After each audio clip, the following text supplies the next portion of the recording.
Twilly-dilly-dee, twilly-dilly-dee, twilly-dilly-dee, twilly-dilly-dee, tweet, tweet, tweet, tweet. She talks to the people all night long, chatting and a gabbing and a singing her song. All the divas down on Rainbow Street love to hear Toni go tweet, tweet, tweet. Talking Toni, Tweet, tweet, talking Toni. tweet, twilly-dee, Oh, talking Toni, gonna talk tonight. tweet, twilly-dee.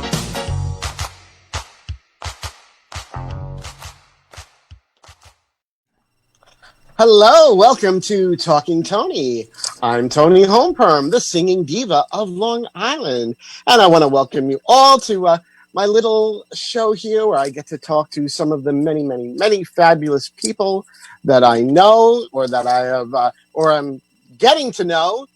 Specifically, in this case, none other than the fabulous Penny Tration. Welcome, Penny. Hello. Thank you for taking the time to join me here today on Strong Island Radio. I'm very happy to be here. I moved away from New York a long time ago, and it's very nice to be talking to some of my friends with accents that I recognize. Well, for those of you viewing, if you don't know who Penny Tration is, and shame on you if you don't, she's a multi-title holder.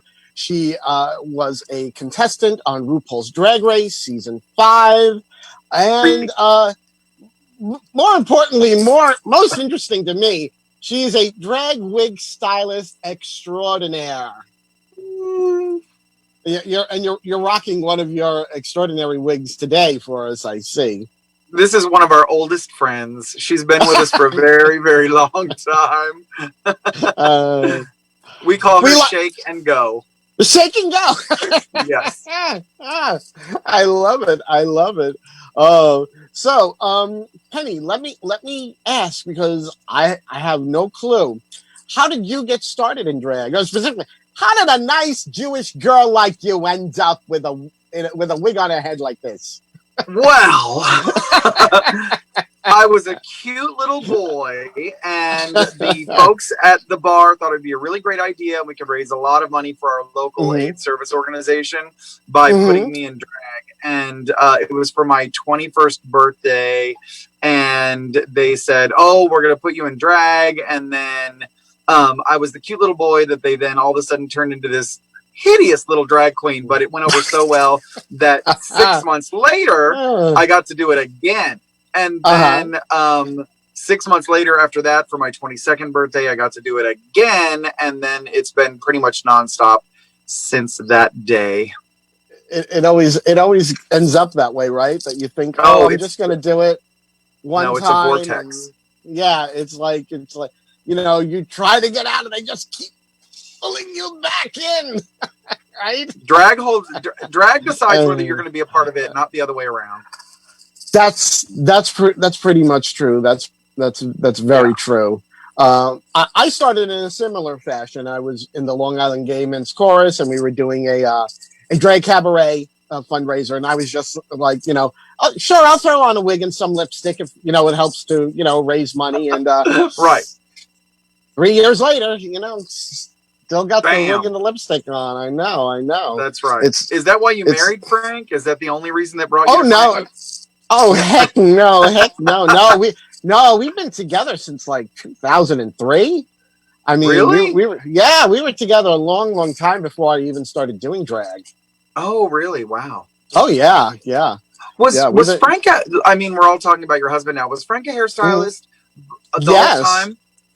Yes. So he was doing crazy wigs like this back when it was fun.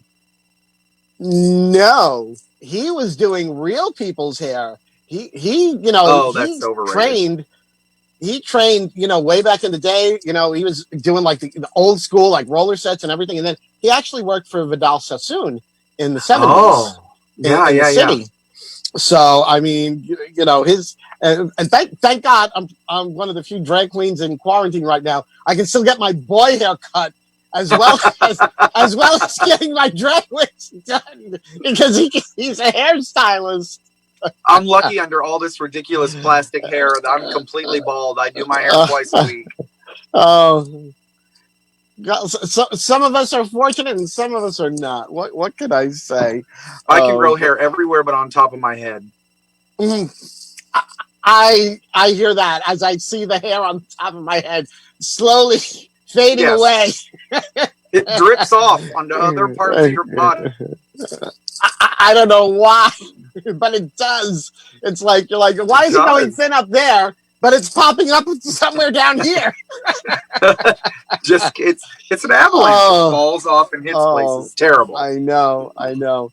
Well, now speaking of titles, you are the current Miss. It's Miss Dunes Resort. Is that your current title? Yeah, it's a gay resort up in Saugatuck, Michigan. Which, if you've never been to that part of Michigan, you have to go. It's so beautiful. Michigan in the summer is one of the most beautiful places in the world, and Saugatuck is super gay, cute little village of Douglas where there's little art galleries and bakeries and cafes, and you get little boats and go around the little harbor. And then there's this gay resort that's been there for a long time. I think maybe a decade ago or so, there were some new owners that came in. But it's great. And what happened was my friend Sydney had won the pageant the year prior.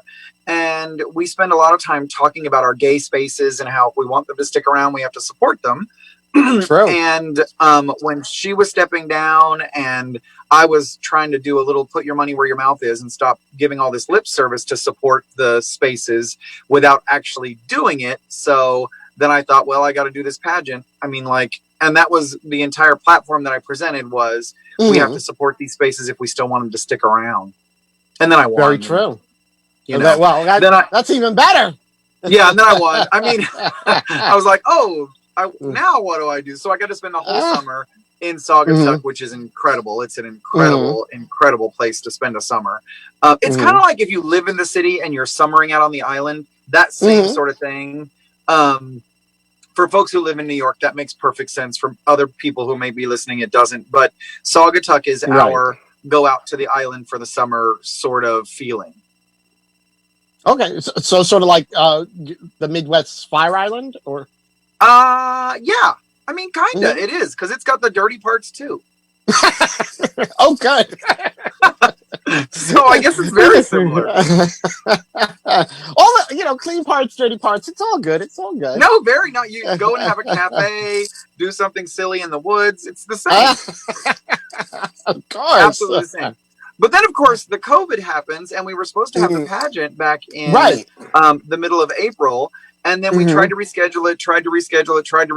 And I was like, you guys, I am not going to complain if I get to rain for another summer, assuming we get a summer. But you know what I'm saying. Yeah. Yes.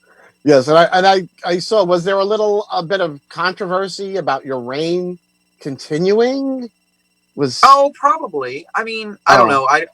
So I like to post things on Facebook, but I don't actually like to read Facebook because I mean, it is a slippery slope. Oh my goodness. So very slippery. Know. Okay. I'm sure there was some controversy, but I didn't notice it. So, but you're not involved in it and you don't care. No, I like to read the drama. I don't like to be a part of it. Like, I know. Watch a soap opera. I don't want to be on one. I'm like that meme. I just sit there eating the popcorn. Yes, I like to enjoy the entertainment and watch what happens. So yeah, I don't want to be a part of it at all. How many crowns and titles have you won? Oh, well, do you know offhand? I've lost way more than I've won. So there was a time in the Midwest, the way that you get to work, or used to get to work, it's obviously the world changed, but the way you used to get to work is you won the bar title, and then you got to work at that bar, you know, for that reign, whatever the term was. And all of the national pageants, which used to be a bigger deal, you know, the Continental in America and USA and all that, EOI, now All American Goddess, Renaissance. Anyway, so in order to get work, if you weren't local to wherever that was, you had to win the title. So I won like all the bar titles I could enter. I won, usually not the first time. Usually took me a couple times to win.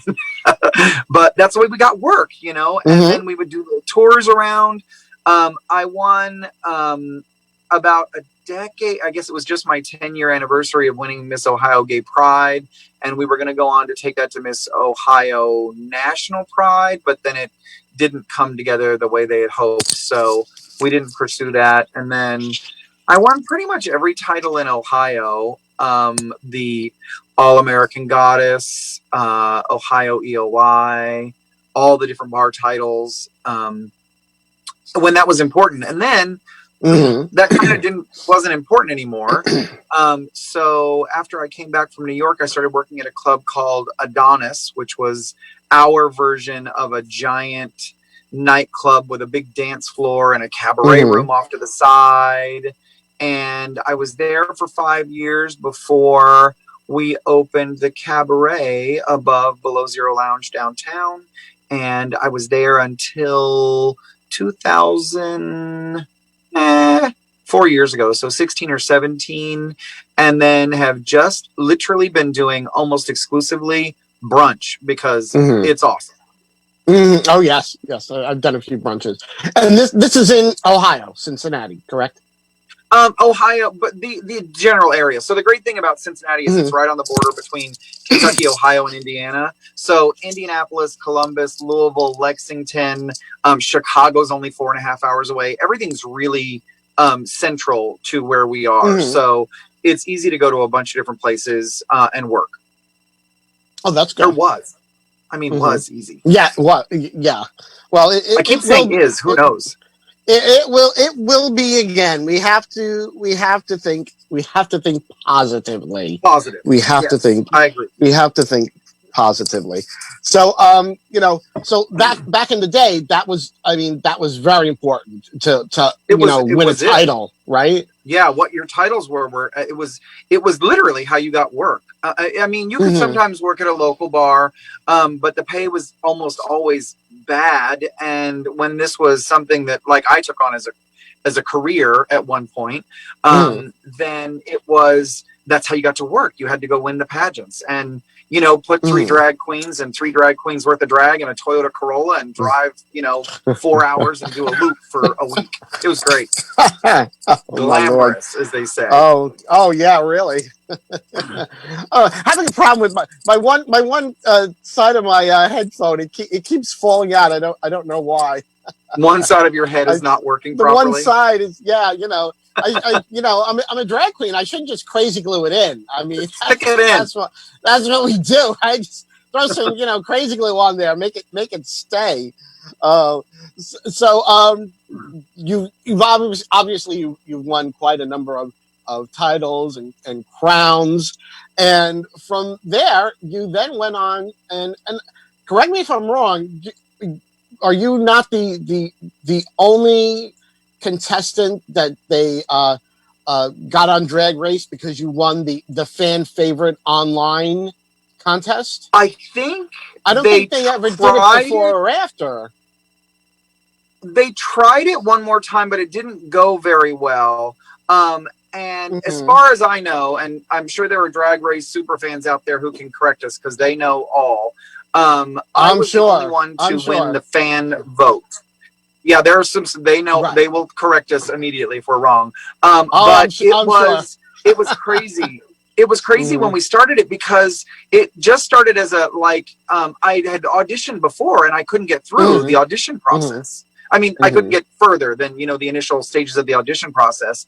And when they brought out the fan vote, I'm like, let's try it and see what happened. And just like every other thing that goes viral, it had a life of its own. I was saying, please vote for me, please vote for me, please vote for me. But my efforts were the least of the ones that happened because I don't know 100,000 people. I don't know that many people. I don't know that many people to know that many people to know that many people. So it was definitely your 6 degrees of separation where we were getting like old ladies in nursing homes were having their grandkids come over and vote with them. And it was pretty incredible. Those are my gigs. Those are my gigs. The nursing homes. I love it. It's great, right? They love it. That's what I usually, that's where I usually perform. I go and I sing all the oldies. They go crazy. They go crazy. But speaking of the fan contest, they do. But didn't you beat Adore? I mean, wasn't it like between you and Adore? And you I did, you and beat then her. they put her on the next season. I did. She went on the next season. Yeah, she was on the next season. I think that a lot of times they plan a couple seasons ahead. Because when I got on, they felt pretty good about Adore's abilities. And I mean, she was a great singer. And I mean, there were lots of things that were really great for Adore. And she got on to the next season, which was great. I was glad that happened. And there were a couple girls. There was one girl from Syracuse she does the big wig stuff with, oh God, I'm blanking on everybody's name, but the two girls who live up in Syracuse, who still live up in Syracuse, one of the other girls, we were going to do a 3-girl sort of tour thing and had talked about doing a lot of stuff. It never happened, but we had talked about doing a lot of stuff based on all the folks who had voted, because a lot of people voted for that time. I mean, we're also talking about 9 years ago when all that happened. Right. So different than we are now. Yes. Yeah, and even Drag Race was very different from what it is today. Totally different. It really is. And one thing I happened to catch this on your YouTube channel. I saw you performed "Party in the USA" at a club, and I was like, was that like a sticking point for you, that like, because it was, you got sent home on that song, so it was like you had to like conquer that song. I mean, I know that's how I would be. There are some interesting things that happen in post-production. I have to leave it there. I'm sure. Yes. I am happy to say that there were, they can't use what you don't give them. And I definitely had a couple of misses. And sometimes what they put on TV is not exactly the sequence of the way things occurred. I'm sure. Yes, it was important to me at the time to present that song in a way that I knew I could. And now it's just hilarious. Now I'm like, I should pay her every time I do that song. Definitely. But yes, I'm sure, like, all these reality shows, I mean, if you look at the credits, it says writers. I mean, writers, producers, editors. I mean, it's not just reality. Reality with rabbit ears. Right. Rabbit ears, yes. Oh, but honestly, I feel the season you were on was really one of the best seasons of Drag Race. I agree. I think that there have been some high points. There have definitely been some high points. Bianca, I think, was a huge high point. I think she's a freaking genius. But I think there have been some high points in other seasons. But as far as a whole season, I think 5, and nothing to do with me. I was only on there for 42 seconds. I think 5 was... No, you were on much longer than that. No, I've counted 42 seconds total on television. Oh my God, really? Yeah. It was always just like looks. It was just like, that's all I did the whole time. It's so funny. And I mean, but to get to work with Mike Ruiz and Matthew Anderson, I mean, there's a lot of really great takeaways, like industry stuff. Mike Ruiz was a genius photographer. Well, is a genius photographer. Yes. And he was working on the show. He's in New York, isn't he? Yes, he is. Yes. And you know what? He's very easy on the eyes. Oh, yeah. Such a challenge to work with. Happens to be a really nice guy. Yes, he seems that he is. Yes. And also Matthew Anderson, when we shot the video, Carly Usden won an Emmy for our opening, and it was really cool to be on set and do that and have Matthew work on, doing our makeup and direction. And he's a genius, all of that stuff was really, really great. And I knew, there were so many of us who had done the pageant circuit for so long that we all kind of knew each other. So a lot of that was easy friendships, that don't show up on camera, but we're all still, mostly all still friendly. That's even great. Serena and I are even friendly. Oh, well, why? I mean, why shouldn't you be? Really? I No, mean, they you said, know, "Oh, you hate her, you hate her, you hate her," and I'm like, I don't know her, so right? No, that's silly. yeah. That's very silly. But like I was saying, it seems to me, and I'm assuming you still keep up with Drag Race, Ish. ish. I mean, Okay. I don't. I mean, we don't have. I don't watch So I was on a TV reality show. We don't really watch television, Mm, so I'll catch the highlights. Like hmm I don't usually sit down and watch a whole episode unless I'm hosting a watch party or something like that. But otherwise, Right. I don't sit down and watch the whole episode. And now that we can't really host a watch party, I haven't seen a whole lot of Right. this season. I know the girl from I know a couple of the girls, but the one from Kansas City, I got to work with when I was doing a tour a couple years ago. And I don't love the way they're portraying her on the show, but I got to tell you, she is fantastic in person. Oh, Widow Von The Du. Widow Von Du, yeah. Mm-hmm. She's Yeah. fantastic in person. Mm-hmm. I always say that. I mean, people like they go crazy on on the internet, and they're being disrespectful to people, and like here in New York, Brita Filter was getting a lot of criticism, and it was just like it's like, please, we're all performers. Yeah. This is a reality TV show. Things are like edited, moved moved around, and who knows what Well, was and you're actually exhausted. said or felt. You're literally, I mean, yeah, I'm sure. They're like, I'm sure. why is that girl crying? Because she's tired and hungry. Right. That's why she's Right. crying. Yeah. She hasn't been able to eat in 20 hours. She's tired. Mm. She's hungry. That's why she's crying. It has nothing to do with what's going on TV right now. Right. I mean, I even remember Ms. Cracker talking about how, like, she kind of like damaged herself from tucking and was in pain from that. I mean, sure. it's not a joke. It really isn't, So people, no, and the cold Vietnamese food at 4:00 in the afternoon, and then you're not out of drag until midnight. I have to tell you, that does quite a number on things. Yes, cold Vietnamese food. Mm. Wow. How long is, like, from start to finish? Did they tell you it was gonna take? It's mapped out. 28 days. 28 days. So that's all done in 28 days. Yep. Woo. I mean, 20-hour day, between 16 and 20-hour days. You're supposed to get a day off, but on that day off, you're prepping for the coming week. So it's not exactly, it's a day off of filming, but that's all it is. So it's 28 days straight through, almost straight through. And again, that's why people like, why is her lash wonky? I'm like, well, probably because she's been in drag for 20 hours and that's what happens after 20 hours. Yeah. Why is her beard showing through her makeup? Well, she's been in drag for 20 hours. It's because that's a man, Maury. That's a man, Maury. Oh, but since you did Drag Race, and Drag Race now it's kind of evolved in a or it's changed. Let's say it's changed. I don't know if I want to say evolved, but it seems that earlier shows, and I've watched it since season 1.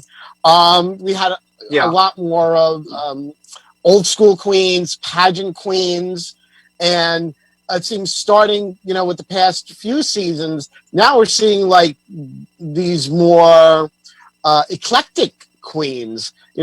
Specifically people like Aquaria and Evie Oddly, who won last season. They're bringing like that whole new school aesthetic to drag, and that seems to be changing the whole scope of the show. Really, I think that Ru's roots are obviously in that club kid scene in Atlanta and New York. So I think that she says pretty plainly she discovered that being a glamazon is what got her paid, and so that's the way she went. Her heart is still, I believe, that club kid in New York. So she has a great affinity for that aesthetic. And, is also say what anybody wants. She is a great business person who is aware that we still got to make money at this. You know, this is still going to be a business that we're able to produce. So I think that the Evie Oddleys of the world are closer to what Ru would naturally do if it weren't for, you know, the dollar bill. But also all the kids, you know, on Instagram who learned how to do makeup in 2 months and are amazing to look at on Instagram. Their struggle, of course, is that they've never been to a club to perform because they're 18 years old, you know? Right. So it's interesting to see them get put in that position of being beautiful, but not so much on the performance aspect. And conversely, very true. Also are really great performers, and you look at them and you're like, ooh, that didn't translate to TV. That's very true. It's very true. I mean, I think we've seen that in a lot of different performers on Drag Race, that both coming from like those two directions. So, but like I was saying, I really feel like the season you were on, that's really been one of the best seasons. And honestly, even though you weren't on that long, you're still one of the queens that people remember from Drag Race. I mean, that's a great accomplishment. I don't know. People say all the time, did RuPaul's Drag Race change your life? And my answer is, I mean, I couldn't work anymore. So what it did was change how much I got paid for doing it, which is awesome. I mean, like never in my life did I think anyone would get paid $20,000 or $30,000 to do drag. And there are girls who are on tour and getting paid incredible amounts of money. And I think that respect for the art form would not have happened without Ru. Or maybe it would have, but it wouldn't have happened in that way. It's definitely problematic. You know, she's got some opinions about our trans community that I struggle with constantly, trying to be supportive, but at the same time be like, girl, really? I mean, like, how many of our trans, you know, brothers and sisters we work with our trans brothers and sisters all the time. Why can't we also work with them on TV? You know, and I hear her when she says that it's not apples to apples, but when you put Evie Oddly and Aquaria in the same season, it's not apples to apples. Those are completely different things. But I mean, it's her show. Hopefully somebody else gets an opportunity to put on a show that is maybe a little more representative, just like what they're doing with Dragula. They don't care what you are, where you are, if you're transitioning, not boy, girl, somewhere in between. They don't care. And I think that the success of Dragula has been an eye-opener for a lot of folks. But I don't think it would have happened without RuPaul's Drag Race. Very true. No, I don't think it certainly wouldn't have. And it's like the show has a lot of fans, but then it also gets, you know, a lot of people that criticize. But you know, anything that does well, it's always going to get criticized. It's always going to get criticized. It's just the way it is. Yeah, you know. So especially in this day and age, if you're not ready to be talked about. Sorry, go ahead. No, go ahead. Oprah said, if you're not ready to be talked about, you're not ready to be successful. Very true. Very true. And who would know better than Oprah? Oprah knows a little about being talked about. Oh, my goodness. Yes, absolutely. All right. Well, Penny, we're going to take just a quick break. And after that, we'll be right back after these messages, and we'll talk some more about the subject I have been dying to pick your wig about. So we'll be right back after these words.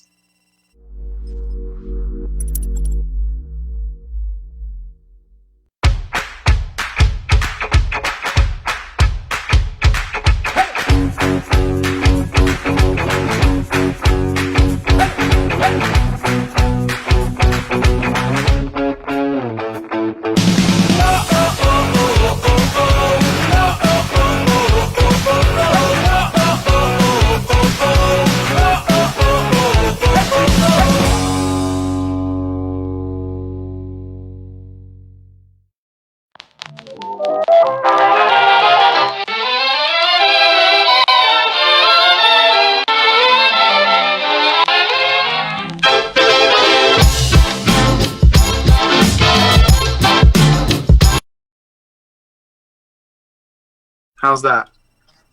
Better? You're back. Yes? No? Well, hello. Thank you for rejoining us here on Talking Toni. I'm here today with the most fabulous Penny Tration. She of Drag Race Season 5, Hello! multi-title holder. Hello, Penny.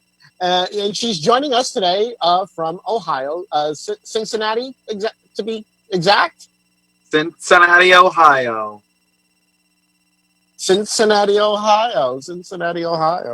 Well, we were chatting about Drag Race, which is it's all well and good, but now we really got to get to the important matter at hand, which are wigs. The wigs, Penny. Now this wigs. You know, this was, of course, done by my husband, Frank McCary, the wig wizard. But you have become like renowned on the drag scene for your wigs, and you know, I hear it all the time, especially, you know, I'm in the Imperial Court of New York, and I always hear, oh yeah, she's got a Penny Tration wig. She has a Penny Tration wig. Oh, see that? That's a Penny Tration wig. So Penny Tration wig is like, it's like a thing. It's its own thing. And it is a thing. So and I have to admit, you know, I said, well, I've got to ask her a lot of things about wigs. So I said to my husband, the wig wizard, I said, I need questions to ask Penny about wigs. So start typing. So he gave me a whole list. He gave me a whole list of questions. Wonderful. I'll tell you all my secrets. First thing, well, you don't have to tell all the secrets. You know, just the most important ones. But when did you first start styling wigs? So the issue, like what everybody has with hair, is that it's expensive, and I couldn't afford to. I bought a wig from the lady in Las Vegas who's been making Las Vegas wigs forever, and I got them, and I was disappointed in them, and I thought, oh gosh, I've got to figure out how to do this, because that was $250, and so I just started doing it. I literally just started doing it and stacking them and learning how the shape of my face worked. And then someone liked them and said, can I buy that wig? And I'm like, sure. So I sold it, and then I sold it. And then I think the thing that galvanized the wig selling part was I got laid off from my job and had to do something, and I knew someone would buy a wig. So I started making big wigs, because I have a lot of real estate, so I need a bigger wig. And that's where I started. And then next thing you know, we've sold thousands of them. Wow. And you have a very distinct style, and it's so true. A lot of times, you know, a lot of the queens I know, you know, we'll see somebody and we see a wig and it's styled a particular way, and we're like, oh, that's a Penny Tration. Penny Tration did that. And usually we're always right. Right. It involves definitely a bang, like the big hair. and it's usually big. Yeah. Well, and it's, I mean, so when you're on the road, for all of my hair, the way I it just kind of evolved, was that I've got to throw this in a suitcase, and I've got to take it around for a week, and I've got to be able to put it back on and still have it be in some shape that is presentable. So that's kind of where I started with all of it. And so I like a little swoop to a bang. It softens, I mean, as you know, a little bang softens your face a little, and and also something you can pull out of a bag. Yes. Oh, my husband, big, my husband will, big, he will not let me put a wig in a bag. Yes, the bigger the better. Higher the hair, the closer to God. Her too. One thing my husband wanted to know is, do you ever do like real people hair?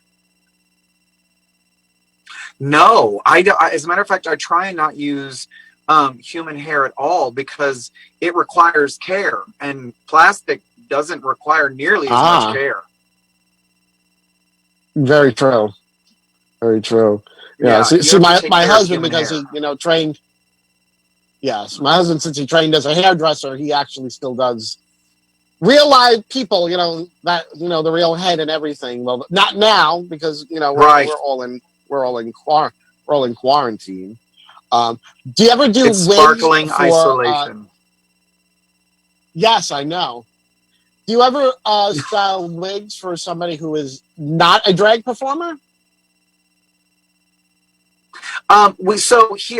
Yes, and we have this really cool thing here in Cincinnati where it's called Drag You Out, and it's a fundraiser for the YWCA Breast Cancer Awareness Fund, and it's women come in and we just put them in full drag. So am I doing hair for someone who's not in drag? No, but it is a girl. It is a biological woman who I'm putting hair on, but it's still a ridiculous big drag wig. Oh, they must love it. They just must go crazy. They eat it up. They love it, love it, love it. I'm sure. So for somebody who's just starting out in drag, what would you recommend for them to do as far as, getting a wig? I mean, if you want to start doing it on your own, there are so many tutorials on the internet now. I have actually learned things from some of these younger wig stylists on YouTube. There are so many different tricks and techniques that even I've learned. But I would say, this sounds crazy, but go onto YouTube. There's a wig stylist, his name is Integration. He, for all these styled wigs that everybody's wearing right now, he has incredible tutorial videos, and he sells the little Spornet brushes cheaply. They're $8. He sells the brushes that he uses and gives them literally all of his tips and tricks on how he does it. And I mean, I obviously love hair. I've sat there and just watched his videos going, wow, that was cool. Do you ever watch James Mansfield, his wig tutorials? Yeah, absolutely. I love James. Have you met James? I mean, since you're both from the Drag Race school. No, I would love to say that we've all met, but now there's like 150 of us, so we're not all friends. I thought it was when you're gay. Oh, don't you know? Yeah. Bob. No. My friend Bob. He's gay. Don't you know him? No. I mean, I figured it's like, oh, you've been on Drag Race, so you all know each other. Right. You're all you're all texting each other. You're all doing gigs with one another, right? Right. No. So obviously, you do create your own wigs from scratch. Yes. I know I've seen you do that where you're sewing the actual tracks of hair onto a cap. What made you want to actually do that instead of just buying pre-made and just styling it? I've done them both. You know what? It's because I got the tracks cheap, and I was trying. Drag for me was always, what is my return on investment? If I make this wig and it costs me $50 to make it, how many numbers do I have to do to make my money back on the wig and the costume in order for it to be worth it? And I treated it always as a business. So I knew just from having friends who I'd done hair for them, I knew how to put tracks in somebody's head, and I'm like, well, I can just sew this onto a wig cap, and then I figured I could style it, and I messed up a lot, and then it just kind of figured it out. I just kind of figured out how to do it, and then this one is 8 packs of tracks. Wow. Well, it looks fabulous. And again, she's been with us for a while. Thanks. Oh, thanks. We have to take care of our loved ones. They've taken care of us for so long. We have to take care of them. She's paid the rent a number of times. Yes. Now, have you ever dyed a synthetic wig? Yeah, I have this really great product that is an alcohol dye. So it requires that you start out with the hair being a lighter color because you can't. I guess I don't know if you can, but you can't take a darker wig and make it lighter. So you take a lighter wig and make it darker, which is kind of the process with real hair. But anyway, alcohol dyes seem to work really, really well on synthetic hair. And so you take the dye and put the color in, and then use alcohol in a spray bottle, and then brush it through as if you were doing a balayage. I think is what Frank would know. But as you're brushing the color through, it works that way. It's really cool. My bra strap is slipping. I don't know why. Keep it clean. Keep it clean. Things happen. Things happen. What can you do? So now, Frank wanted to know because you've done like double stacking of wigs. Have you ever done a triple stack? He did a triple stack one today. Recently. Oh, you did? I did one today, just this morning. And the stacking is just because all of these wigs in general just don't have much hair on them. So by the time we put, like some sort of support in there and then put like 3 or 4 of them together, it looks great. Yeah. Sometimes my husband actually gets a lot of clients giving him wigs that have been done by other people, and they, for one reason or another, they're not going back to that person to be redone, or maybe they're not doing wigs anymore, and so sometimes he's taken things apart, and he's been quite amused by what some people actually use to build up volume in between the wigs, old newspaper or trash bubble bags. Oh my gosh, the things that I tried before. So we use memory foam now, but the things I used before we ever did that was, I literally used bags from the grocery store, big black trash bags. Oh, wow. I used T-shirts. I've used everything to get the height so that it would. And also the reason for the stuffing for me was that it makes the style hold better because you don't have to do as much to it to get the volume that you want. It's very true. It's very true. What would you say was your most difficult wig that you ever styled? Oh my gosh, it's very easy because I said I would never forget it. Mystique Summers gave me a 36-inch long straight red wig, 3 of them, and she wanted a curly, wavy, big, sexy thing, and it took 4 days.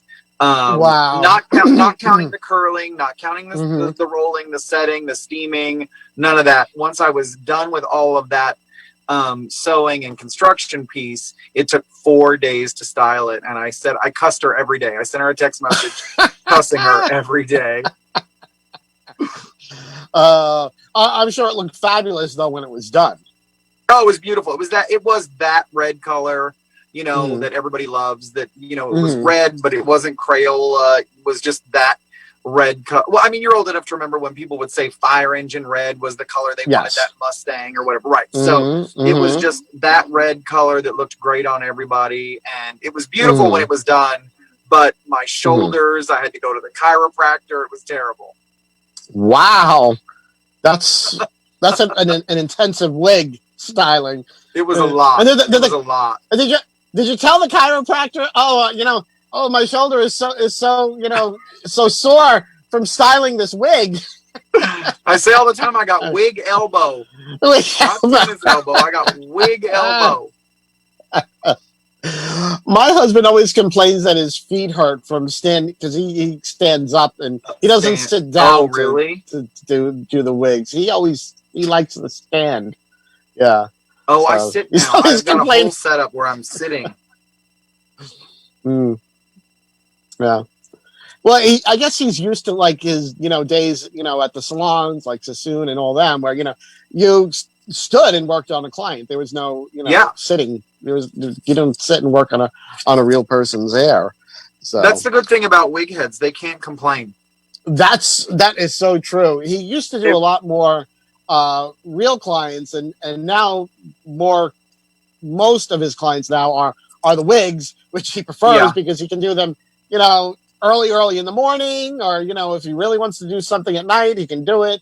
It's all on his schedule. Well, and if they get out of line, you can just hit them. You just slap them. They don't Slap 'em. complain. Now, I know you've done a lot of wigs for empresses and other people in the imperial court system. Yeah. Throughout the country. Actually, recently, I know you did a wig for my very good friend Madeline Keith, who's now the current reigning empress of New York, and my husband's done quite a few for Maddie too. So it's like I'm like so like thrilled at seeing this marriage of you and my husband doing like the same the same person who's a friend of ours. But it was easy enough because she just wanted a simple a tight barrel curl, and she was here. The way it all evolved is that they were here for a Cincinnati's coronation, and we had set up a booth. And so she was looking at things, and she wasn't you looking, you're like, oh, I wish if it were that color or for this or that or whatever. And she said, I have this purple wig. Can you do that style with this wig? And I was like, sure. So I took the wig home and gave her some old barrel curls and a little swoopy bang and sent it off. You did another one though, like more of your, the traditional Penny. Oh yeah. I remember. She got a big one. Yeah. Yeah, there was like a big sort of I think it was sort of brown with blonde highlights and very Penny style. Yes, she got that one right. Gorgeous. Yeah, gorgeous. Just gorgeous. I've not seen her in it. Has she worn it? Well, nobody in the court is really true too much. But actually, she did before the quarantine. We did a brunch, Imperial Court of New York, and Maddie did have the I remember the brunette one. She did have that one on for a number that she did. I'm sure there's on her Facebook page. I'm sure there's pictures of her in it. But it was fabulous. But like I said, it's like one of those. It was one of those things where as soon as everyone saw her, they're like, "Oh, that's a Penny Tration wig." Penny Tration. There's awesome. It's like a fingerprint or DNA. Yeah. So, but that's it's got to be great that people can recognize your work, like that. Yeah. Well, and we've sold so many, we've been doing the just wig business. I mean, and not just wig, I've made jewelry and we make clothes and things like that. But obviously the wig business is where the brand is. Sure. We started in 2009 and have sold thousands of wigs every year since 2009. So they're everywhere. And the funny thing is when I get them back and 5 years later, I'm like, oh my God, I remember when we did this. And the fact that a wig 5 years later is still making, still working is awesome to me too. Yeah. A lot of times my husband, like I was telling you before, he'll get somebody brings him a wig that, they've had for the beginning of their drag career. And it's she definitely needs TLC, and right for him it's almost like it's what's the word that I'm looking for, but it's like a compulsion for him that he wants to he wants to take this wig that no longer looks like hair from the top of somebody's head from someplace else. I won't mention where, and and return it to a pristine state where he can now restyle it, and he's done that quite a bit. A lot of times he's even like posted on Facebook like a before and after, and Before people and are just like, afters. Right. No, I think it's a yeah, challenge for us. It's like our skills. Are we really any good? When you look at yourself and you're like, oh, blah, blah, another wig, another wig, another wig. And then someone sends you something that looks like they drug it behind the car across country. Yes, And you're like, absolutely. can I actually, and I say all the time, no wig has ever beat me because I can put a French twist in the back of anything.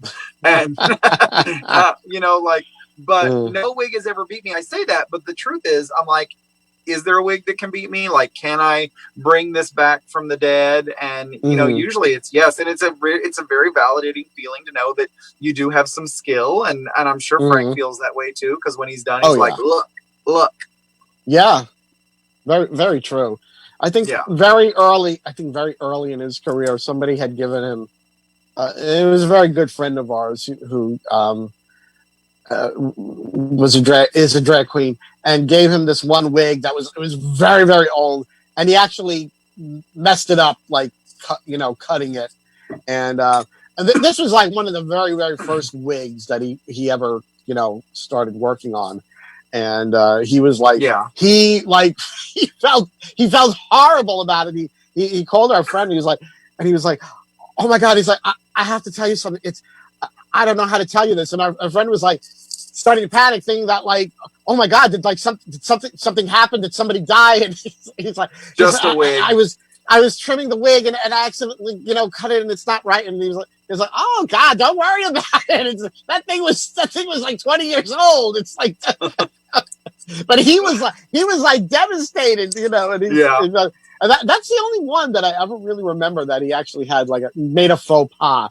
But it was a learning lesson for him what he has to do to actually, when he cuts wigs now. Yeah. So, but things happen, So far, I tell everybody if they give me something, like if anybody sends me a wig, they're like, can you do something with it? And I'm like, I can always make a simple old French twist updo out of anything.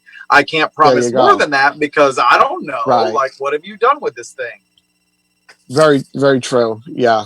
And he's noticed some wigs, especially as they get older, when you set them, and he always steams them. But as they get older, if you're not careful, if you steam too long, they get that crinkle effect. Yeah, they melt. Yeah. Yeah. You have to be careful. Yeah, very, very true. And it's like, he learned that quickly because that was one of his early mistakes. He was doing a wig for somebody, and all of a sudden it was like there was the crinkle, and he was like, what is this? What happened? It was like, and that was I always that test was a a learning spot. experience. I test a spot back here. I always test a spot back there that I can cut out, and no one will know if I messed it up. No, that's a good idea. Yeah. Test a spot right back here. Just hold the steam to it, and if it turns into a plastic mess, whoop, cut it out. Oh, can't do that. That's the way to do it. Oh, I have to tell him that. That would be that's a very good idea. Usually he's learned now. I think he has his suspicions when he sees a particular wig, and he gets a feeling that this is going to be one. If you're not careful, it's going to crinkle. Yeah, it's just going to crinkle. Well, I can't believe it, but we're almost at the end of our show already. I know. I don't want to. I know you have another show at 7, and and then another one after that. So I don't want to make. I can't make you late. I never let it be said. Never let it be said. I kept the girl from getting to her gig. But Toni Homeperm made me late for work. I'm going to need a note from my doctor. That's right. But Penny, please tell everyone, where can they find you? At home. At home right now. You know what? I'm on all of the little platforms. If you look up Penny Tration, and if you are looking, there is another Penny Tration on the other side of the international date line in Australia. And she's a good friend as well. So friend us both, Penny Tration in Australia and me. If you look up Penny Tration, you'll find a couple, me, her, and then there's this weirdo somewhere in Ireland that we don't talk about. Oh, okay. I have yet to find another Toni Homeperm. Good. So either there are no others, or the others, or because it's just such an old thing, the others all died. I don't know. I don't know. I think I outlived all the other Toni home perms. We're glad you're still here. Me too. Yeah. But Penny, I want to thank you so much for taking the time out and joining me here.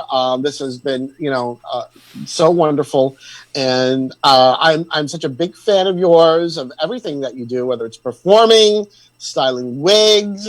I had no idea that you did jewelry. Oh, it's out of self-defense. I was like, I can't afford to buy Tim's stuff. I got to make my own. It was. I can't. It's beautiful. His work is magnificent. I mean, it really is. Like, it is museum. I tell people all the time, what Tim does and what most jewelers do, there's like, it's worlds apart. Like, his work is amazing. But I just couldn't ever afford it. So I'm like, I'm going to teach myself how to do this because I want pretty things too. That's what a true drag queen does. If she sees something and she can't afford it, she figures out a way to do it herself. That's right. Yes. Well, on that note, I wanna thank you so much for being here. It was so wonderful of you to join me today. So I want to wish you all the best. I hope everybody, in your immediate circle are okay, and and everyone who's listening or viewing, please stay safe. Do what you need to do to maintain your health. That's all I want to say. So well, Toni, thank you so much for having me. I really appreciate it. Thank you so much. And thank you, everyone who has been watching and who's listening. And I cannot wait to see you again in 2 weeks' time. So until then, everyone, stay safe and have a wonderful night. Twilly-dilly-dee, twilly-dilly-dee, twilly-dilly-dee, twilly-dilly-dee, tweet, tweet, tweet, tweet. She talks to the people all night long, chatting and a-gabbing and a-singing her song. All the divas down on Rainbow Street love to hear Toni go tweet, tweet, tweet. Talking Toni, Tweet, tweet, talking Toni. tweet, twilly-dee. Oh, talking Toni, really gonna talk tonight.